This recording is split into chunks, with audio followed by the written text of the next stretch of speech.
and Dominic Steele, and thanks for joining us today. Pastoral care for Christians experiencing attraction to the same sex or gender incongruence.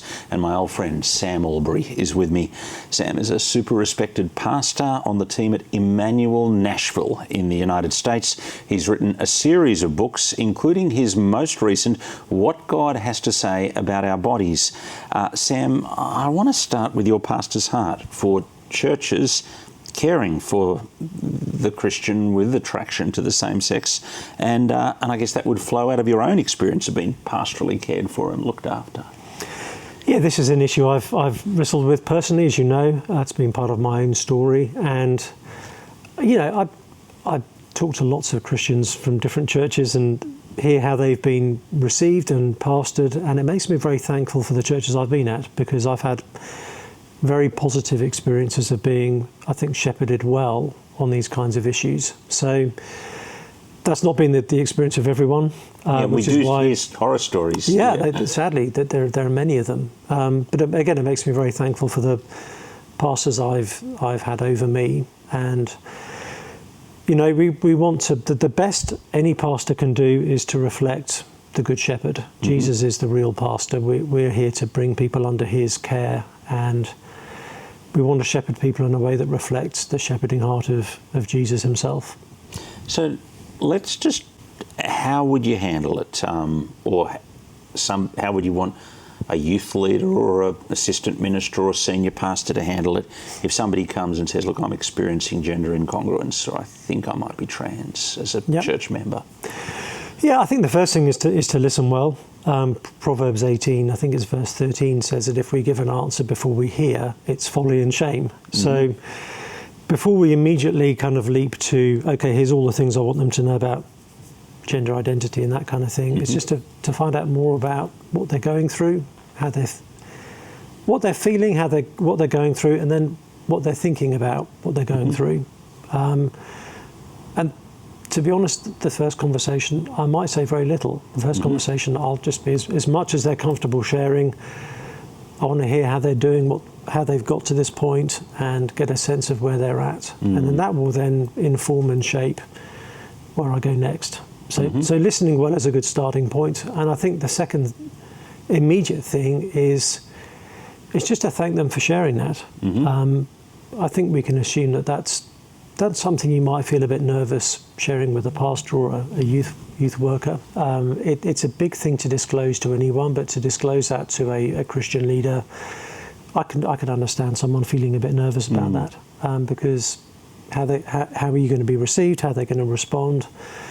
So I think just to reassure someone that raising this was the right thing to do, that you're really glad to know that they've trusted something very personal to you, and that's a sacred thing. That's something we don't take lightly as pastors. So before we think, oh my goodness, this is a problem I've now got to address and sort out, is to think, actually, what a privilege that this person has let me in to what they're going through, particularly something as personal and deep as that. Then what happens? Then what happens? Again, I think you try and figure out where they're at. And then what happens next will depend a lot on where they're at, in terms of whether there are theological gaps that need to be plugged, whether there's thinking that they're wanting you to help them with. I think helping them know that you don't expect this to be resolved quickly, but that you want the church to be a place where they can journey through that issue with people who are going to be supporting them, encouraging them, there for them for the long haul. I think particularly with gender incongruence, this is often very much a lifelong issue that people wrestle with, and so as churches we've got to be there for the long haul, and to say to someone, for as long as this is something you're dealing with, we're going to be here for you. We're not going to be impatient for you to have kind of resolved this and moved beyond it. And it would depend a lot on where they're at what support will look like, what they will need help with, and that will largely depend on where they're at, how they're thinking, all those kinds of things. So you start as a pastor to think, okay, well, I think you might need some discipleship in this area over the long term. You may not say that immediately, but I might be thinking, okay, one of the things this person will need to do in time is to learn to thank God for the biological sex they were born as, and to see that as part of God's good gift of creation in their life. But I may not say that to them immediately, but that in the back of my mind might be one of the discipleship destinations I have for them. That feels like a long way away. It can be, and that's the thing. We've got to assume that it will take time for people to get there. But that's where I'm wanting them to get eventually. You had a line for me over lunch: the gospel plus safety plus time. Yeah, Talk this to me about is that. borrowed from my old friend Ray Ortland, who, talking about pastoral ministry, talking about change in the Christian life, he says change equals the gospel plus safety plus time. So we need the gospel, obviously, because we've got nothing without it. But we don't just need someone to keep shoving the gospel down our throat. We need safety. We need a non-accusing environment where us high-maintenance sinners can work through what the gospel means for us and work through our issues. And time, because we don't change very quickly. Jesus is so patient with us. He's not in heaven each day going, rolling his eyes at us going, are you still not figured out yet? Have you still not got your life sorted out yet? So we want to just reflect that very patient grace of Jesus particularly to friends walking through issues like this. How do you show compassion, active love, care, support to someone as a pastor that you might be disagreeing with the choices or behaviour that they might be exhibiting at the moment? Yeah, I love the question, because you're assuming we should be showing love and compassion, and that might feel like an obvious thing to say, but it's becoming rarer in our culture now, because in our culture, if you disagree with someone, that means you hate them, and if you love someone, you have to agree with them. So we want to try and embody the Jesus way. Jesus was the friend of sinners. He could dine with sinners without sinning with them. He could disagree with them without rejecting them, and he could love them without affirming all the things that they were doing. So that's what we're called to be as pastors. So I can think of lots of people I have some pastoral influence over who are not walking in a way that I would say is biblical. And I'm thinking, okay, I can't just ignore them. I can't just end the friendship. It may take a long, long time, but I want to be someone who they always know that they can come to. I want to keep the friendship door very wide open with them. I want them to know what I think, but I also want them to know that I can still be a friend to them, even if they don't share my convictions and are not walking in a way that I think is right. And I'm playing the long game. I'm not thinking in terms of where they're going to be next month. I'm actually thinking 5-10 years' time, if they pursue the path of the world around us, at some point the wheels will fall off. And I want to be someone that they would find it easy to come back to if that was the case. So I can't remember who taught me this, but someone taught me years ago the principle: always make it easy for someone to do the right thing. If someone needs to repent of something, make it easy for them to do that. Don't make it even harder than it already is. So if someone is walking in a same-sex relationship, for example, I want them to know what I think. I want them to know why I think what I think. But I also want them to know that I'm not going to reject them because they're doing that. I want them to feel no less loved by me because of that. But I also want them to know that if they come to their senses, it's not going to be an ordeal giving me a call or, coming back to me. Being patient and sensitive to a person's needs and listening carefully to their experiences and trying to alleviate their distress. What are some of the things I particularly need to kind of bear in mind there? Yeah, I think we've talked a bit about listening already. The very act of listening to someone, I think, can provide comfort, because we may be the first Christian they've ever really shared this experience with. And the fact that they can do that and the sky hasn't fallen down, that already can feel like a sense of relief and a sense of, okay, I finally put these things into words. Someone finally knows what's going on in my life. So even that act of listening carefully can make a big difference. I think beyond that, I want someone to know two things at the same time. I want them to know that we're all in the same boat. And I want them to know that I'm not presuming to know what they're feeling.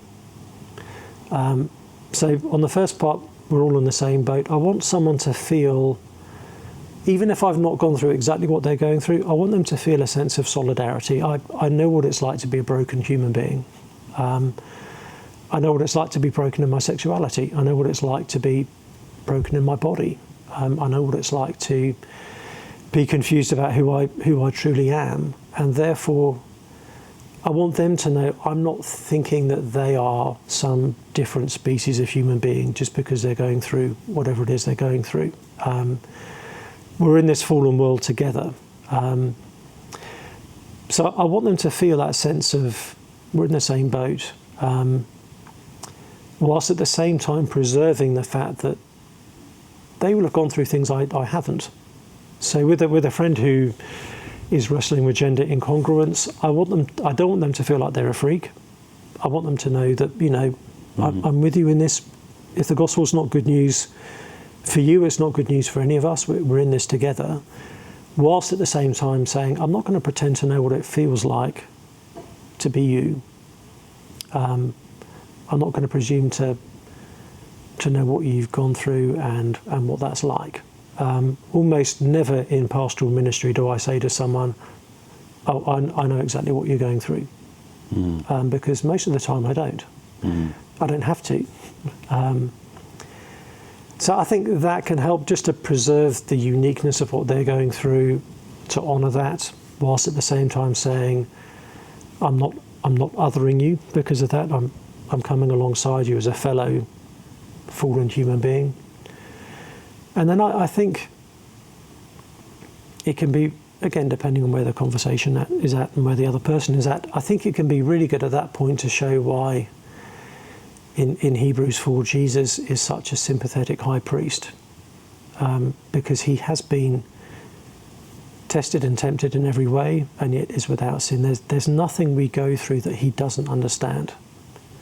So I would say to someone, there's going to be aspects of your experience I'm not going to fully understand.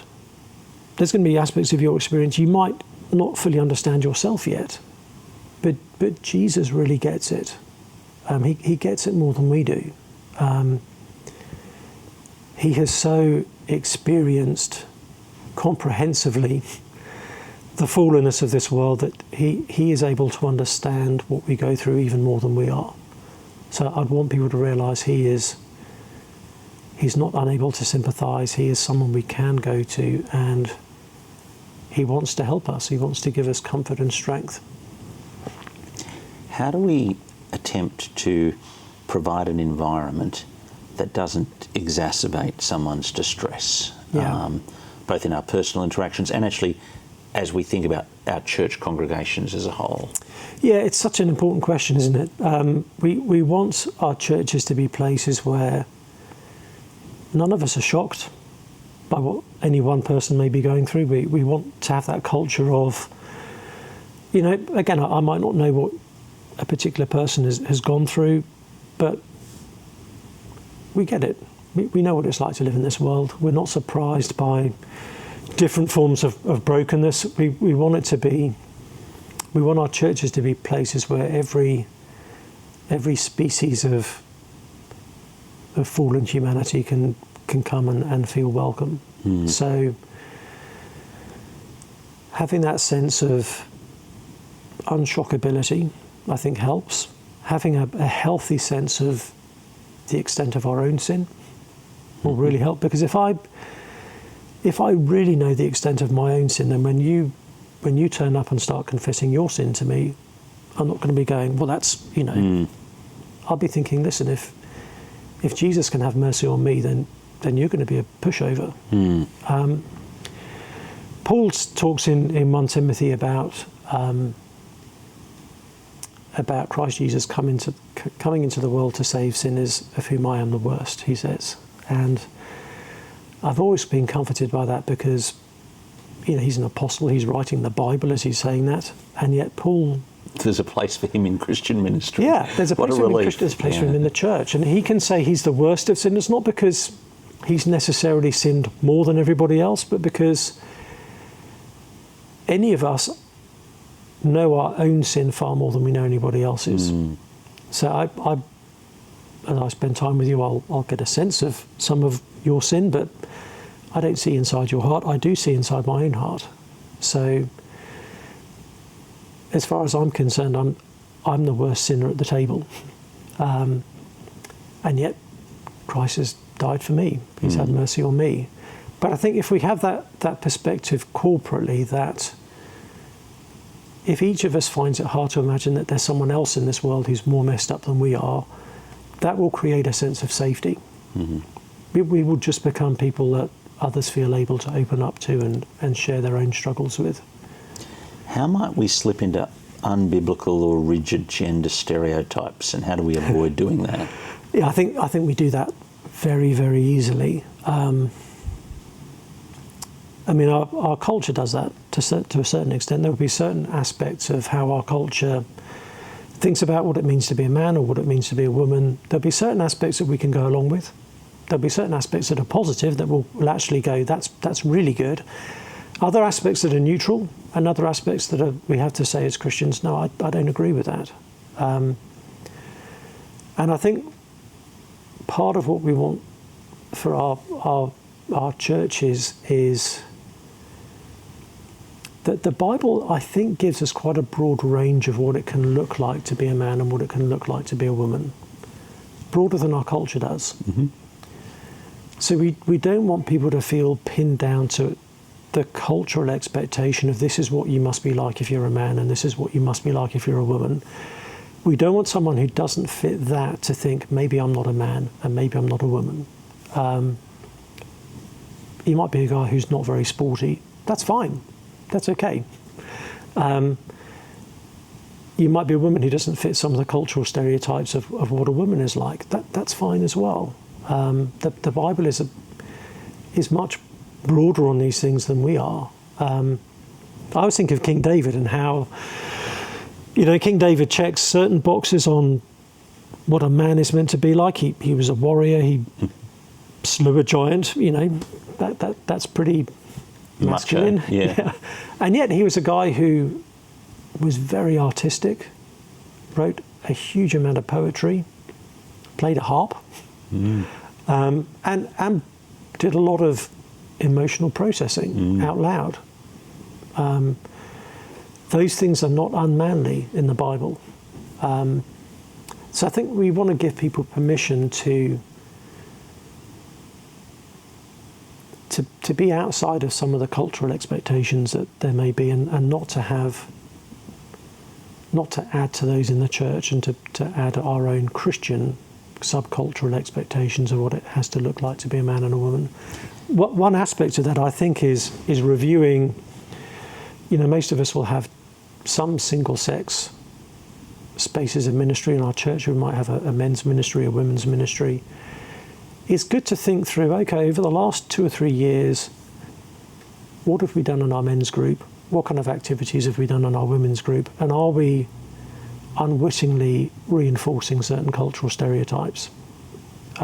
Is the men's group always doing a certain type of activity that would exclude some guys who aren't into that?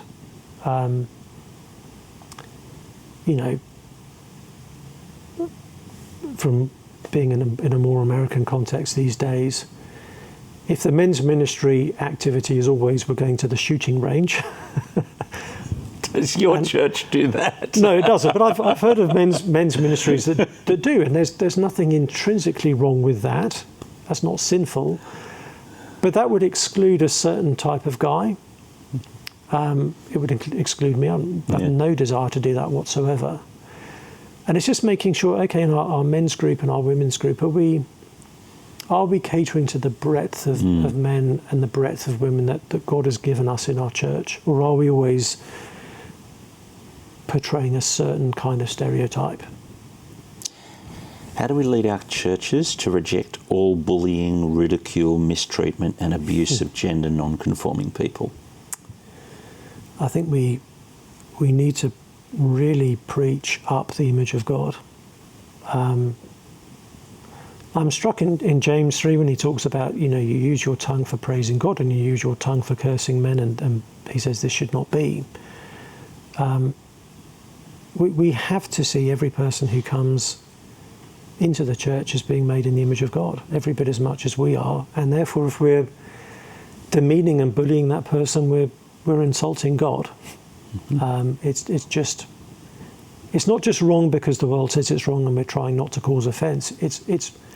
We have more reason to be appalled at that behaviour than the culture around us does, because we know the true worth of every human being that exists. So I think we've got to be how we actually do that is partly in our teaching. We've got to preach up the dignity of human beings. We need to reflect that in our own interactions as pastors. And we can sometimes, we're busy, we're pressurised, there's a lot going on. We can sometimes treat people as less than they're truly worth because we're thinking in terms of, I've got this ministry agenda. Are you going to be useful to me? Are you not? We can sometimes devalue people in that way. And I think we need to be very vigilant. And if we ever hear people saying demeaning things, we need to be on it immediately and not let it go. What about evidence-based pathways for treatment which are consistent with Scripture? Yeah, I think if something is consistent with Scripture and is not, we're not aware that it's doing anyone any harm and is actually doing some people some good, then I think that can be great. There will be the sufficiency of Scripture doesn't mean there's nothing outside of Scripture that can help people. There may be, forms of secular counselling that can help people better understand what's going on in their own heart. So I think we want to be open to some of those things, provided they're not unscriptural. How do you differentiate between compassion for the person, including understanding of their distress, their situation, their condition, and agreeing with, celebrating, validating any kind of treatment protocol for transition? Yeah. So talking about people with gender incongruence. Gender incongruence. Yeah, I think that's a very important distinction to make. So we want to understand someone as well as we can. We want to feel for them in their pain and distress, whilst recognising that the path they're being directed on by our culture is not actually going to help them. Mm-hmm. And so we can't affirm them in that precisely because we love them and we want what's best for them, and therefore we want them to walk in the Lord's ways. So it's because of my compassion that I can't affirm certain paths forward for people. It would be unloving for me to do that. As we attempt to welcome and invite non-binary trans people to participate in ministries that are operating in gender spaces, I'm thinking potentially adult small groups, but particularly youth ministry, how do we respond and care for a teen who identifies as non-binary, wants to be called by a different name, different pronouns, or what about if there's a gendered discussion group and choices that have to be made there, or coming on a youth camp and which room to sleep in? What's the advice you give pastors in those situations? It's really hard because the reason it's hard is because we want that person to be involved, and we're glad that they want to be involved. We want them on that youth camp, but we also want to preserve our own understanding of the theological significance of our biological sex, and we don't want to give that up. We want to be accommodating to people as much as we can without causing other people distress or setting up other things that will be difficult for us. So it's really difficult. And a lot of it will depend on the particular individual and other things that are specific to that situation. But I find it helpful just to compare notes with other pastors and say, have you dealt with this? What went well? What went wrong? What would you do differently now? What did you learn along the way? It might be that we want to rethink some of the way we do things precisely so that we can accommodate someone like that. Mm-hmm. I don't think it hurts us as churches to have some unisex toilets, for example, so that we're not forcing someone to choose which toilet to use. We could have some toilets that are just individual toilets that anyone can use. Mm-hmm. So there may be things like that. There may be on youth camps. There may be that we have some individual rooms again for people who we wouldn't feel comfortable with them being with the opposite sex, and they wouldn't feel comfortable being with the same sex. There may be other ways forward that if I think we want to ask some of those questions and think, well, where can we be flexible for the sake of this person becoming involved with the ministry and coming under the sound of the gospel? We want them to come in, but in a way that's not going to be compromising what we believe. Can you give us a nutshell biblical understanding on gender? I've got a question here from someone saying, we're finding a number of our younger members who are well-trained and core people who are unsure about the biblical position and what they could think. So just a nutshell. Yeah. Well, I think the nutshell is Genesis 1:27, being made in God's image as male and female. Lots of things that we can pull out of that one verse. The first is that is talking about our physicality. Male and female, he created them. That's talking in physical bodily terms. So in other words, in as much as the Bible has a category of gender identity, it's physically determined. We also see from that passage in Genesis that it's male and female. It's not a spectrum, and it's not an open-ended number of biological sexes that are out there. It's male and female. I think it's useful to note that it's male and female, not male or female. So someone who is born intersex is not excluded from being someone made in the image of God. And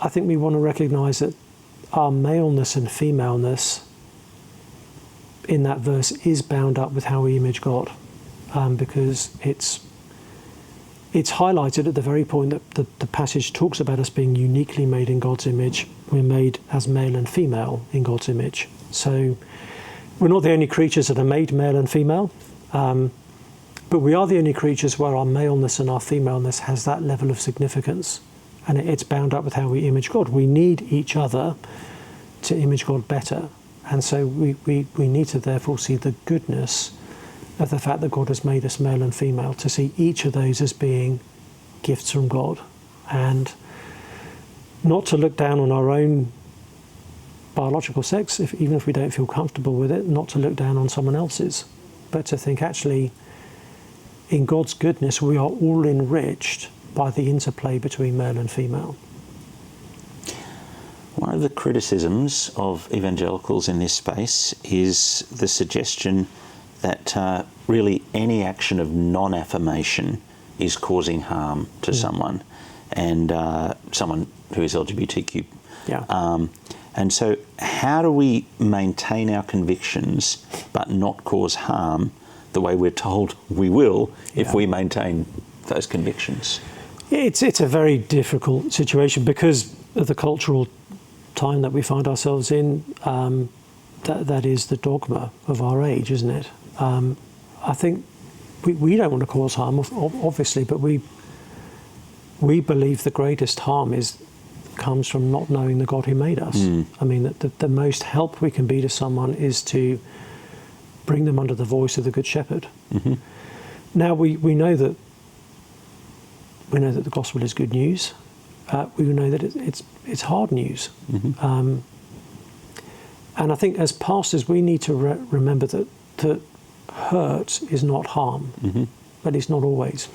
And that there are going to be ways in which the message of Jesus hurts. It hurts every day to say no to self. But I'm not being harmed by that, I'm being helped by that. So there's a difference, therefore, between constructive hurt and destructive hurt. The most physical pain I think I've ever been in was in the aftermath of some major surgery, that the painkillers didn't work and it was just very painful. But I don't blame the surgeon for that, because the surgeon was actually hurting me to help me. And similarly, when we come under the words of Jesus and we find those words challenging, and every single one of us does, because he's asking every single one of us to die to self, that hurts. Being pruned, to use Jesus' analogy in John 15, that hurts too. But it's part of how God is remaking us into the fruitful human beings that he's designed us to be. So we want to say to our friends who are wrestling with some of these very sensitive issues, the message of Jesus is going to hurt, because it hurts all of us. But Jesus is able to hurt us in a way that heals us, rather than harms us. Whereas our conviction is the very ways in which our culture is trying to avoid harm is harming people very significantly. You and I have been talking on and off for the last couple of years about the relationship between concupiscence and same-sex attraction. What's your thinking on that at the moment? Yeah, I think my thinking is where it has been for many years. I want to affirm a couple of things at the same time. One is that the Bible makes a distinction between temptation and sin. In the Lord's Prayer, Jesus says, "Deliver us from temptation, forgive us our sins." We're not seeking forgiveness for our temptations. James 1 talks about temptation giving birth to sin, and sin giving birth to death. So again, there's a distinction there between temptation and sin. I don't want someone who is responding in a godly way to temptation to feel as though they're doing something wrong just by having the temptation there in the first place. That's the first thing I want to affirm. The second thing I want to affirm, primarily from Matthew 5, but we see it elsewhere, is that Jesus isn't just interested in what we physically do. He's interested in what's going on in our hearts. And so it's not enough to say, well, as long as I don't physically act on my lustful desires, I'm not sinning. Because Jesus says, no, if you're looking at someone lustfully, you're sinning in your heart. You're committing adultery in your heart. In other words, desiring that sin is sinful. So I want to affirm both of those things. I don't think it's a sin to be tempted. I do think the very temptations we experience are a sign of our fallenness. But I also want to say to someone, if you start to indulge a sin mentally, that itself is a sin. Those desires you feel within you need to be mortified. So I hope that provides some clarity. You were talking before about the language we use, and you said over lunch you were using the language of orientation less and the terminology of attractional patterns. And I raised my eyebrows there. What do you mean by that? Yeah,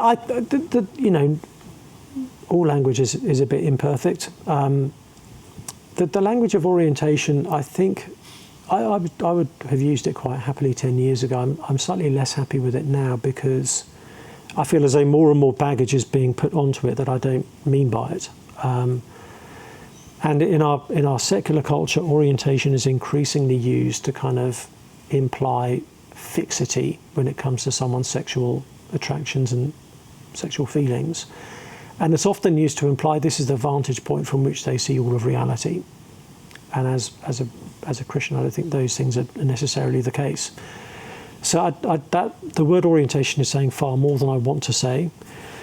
Attractional pattern is a substitute because it's acknowledging that there is a shape to our sexuality. Each one of us has a particular shape to our attractions. There are certain types of people that we're attracted to more than others. And it's good to be aware of that. It's good to recognise that. Good to know where the dangers are of that. So I find that can sometimes be a easier language to use than just talking about orientation. And not least because people who are heterosexual tend not to think they have an orientation. But they do have an attractional pattern, and again, they need to be aware of that in terms of fleeing temptation and being godly.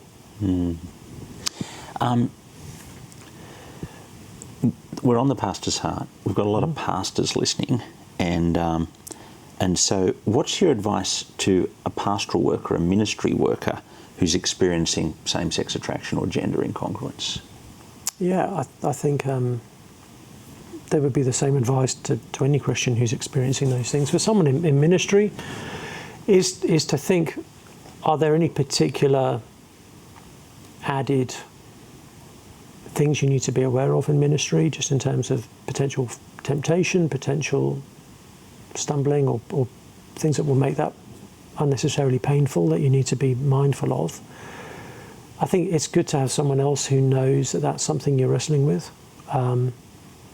Just to kind of help you not feel as though you're completely on your own. And I think I would also want someone dealing with those two issues, or either of those issues, to think, how might my experience of going through this actually be enhancing my ministry by keeping me aware of my own weakness before the Lord, giving me empathy for others that I might have lacked otherwise. So to see the ways in which it could be a threat, but also to see the ways in which it could be, in God's goodness, an opportunity for ministry. Most things in life have a downside and an upside. And one of the great things about being a Christian is even the most painful things we know the Lord has an upside for. And it may well be that someone wrestling with, let's say gender incongruence, that may give them some nuance and sensitivities as they do ministry that they otherwise might not have had, that can be a huge comfort to others. Not just to other people wrestling with that, but wrestling with issues more broadly to do with that. Paul talks in 2 Corinthians about how we comfort others with the comfort with which the Lord has comforted us. And I think that very much applies in pastoral ministry, that the ways in which the Lord has ministered to us in our own pains actually equips us to minister to other people. And in the cultural time we're in, we need more and more Christian workers who can provide comfort to those who are experiencing attraction to the same sex or gender incongruence. So a person listening to this, watching this, who's wrestling with that, actually, you're wrestling with that and going through that may, in the Lord's kindness, be a gift to the church. We discussed over lunch unequal scrutiny. What do you mean by that when you... Yeah, I'm thinking there of what I've seen, particularly with Christians who are dealing with attraction to the same sex. I find there can be a disproportionate amount of scrutiny on how they're handling that temptation, how they're thinking about that temptation, than there would be for other forms of temptation. And so I see those wrestling with same-sex attraction being scrutinised far more than other people would be for other sins. There's a denomination in the United States that's recently been discussing whether someone who experiences attraction to the same sex should ever be ordained, and the kind of level of intrusiveness that they are at the moment encouraging potential candidates, in terms of asking people about their experience and temptation. I remember thinking that I'm sure they're not doing that with other sins.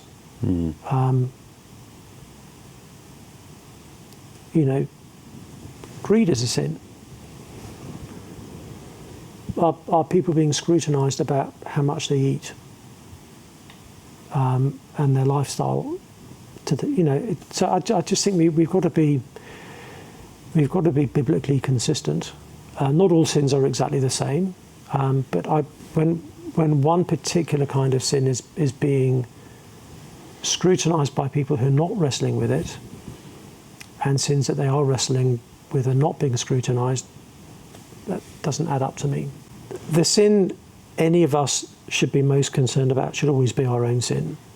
So if at any point I see a Christian really unduly agitated by someone else's sin, I'm just slightly concerned that they're maybe not paying enough attention to their own. So the sin we want to most scrutinise should always be our own sin. When Jesus talked about the Spirit being given to convict the world of sin, he didn't mean that the Spirit comes to convict you of somebody else's sin. That the Spirit is there to convict me of my own sin, not just of everybody else's. So I think part of a healthy Christian approach is always, again, to be more concerned about my own sin than somebody else's. Thanks for coming in. Thank you. My guest on The Pastor's Heart, Sam Albury. He's on the pastoral team at Emmanuel, Nashville in the United States. And our guest this week, we will look forward to your company next Tuesday afternoon on The Pastor's Heart.